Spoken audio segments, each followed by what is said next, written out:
যদি আপনি কাউকে বশীভূত করতে চান, কেউ আপনার বসে নেই, সে আপনার অফিসের বস হোক, সে আপনার অফিসের অন্য কেউ বড় কেউ হোক, আপনার ব্যবসা ক্ষেত্রে হোক, আপনার চাকরি ক্ষেত্রে হোক, আপনার বিজনেস ক্ষেত্রে হোক, আপনার ঘরের স্বামী হোক, আপনার প্রেমিক হোক, আপনার প্রেমিকা হোক, আপনার স্ত্রী হোক, আপনার সন্তান হোক, যে এটা করতে চাইছে, মানে যে আপনাকে ইয়ে করে না, তার জন্যই আপনি, যে আপনাকে ইয়ে করে না, মানে আপনাকে পাত্তাই দেয় না, তার জন্য আপনি এটা করতে পারেন। সে আপনাকে জ্বালিয়ে মারছে, তাহলে হাতে জল নেবেন মঙ্গলবার।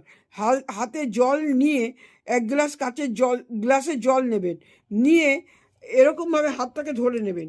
হাতে কাচের গ্লাসে জল নেবেন, জল নিয়ে এরমভাবে ধরে নেবেন, ধরে এরমভাবে ধরে কি বলবেন, ওর মধ্যে আপনি কি করবেন, ওর মধ্যে যাকে আপনি বশ করতে চাইছেন তার কথা, তার নামটা মনে মনে বলবেন, এবং মনে মনে বলবেন যেন আপনার বশ হয়ে যায়, বারবার আপনার বশে থাকে, এবং আপনাকে যেন জ্বালিয়ে না মারে এইভাবে। এবং আপনার বশে থাকার জন্য আপনি কি করবেন, এটা বলার পরে লাস্টে আপনি 11 বার বলবেন, প্রণাম কামরূপ কামাখ্যা মা, প্রণাম কামরূপ কামাখ্যা মা।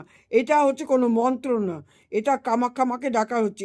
এর ফলে অবশ্যই এটা, আপনি যেই জিনিসটা করতে চাইছেন অবশ্যই ফলবে। আর এটা করলে আপনার কিছু দিনের মধ্যেই অবশ্য ফল পেয়ে যাবে।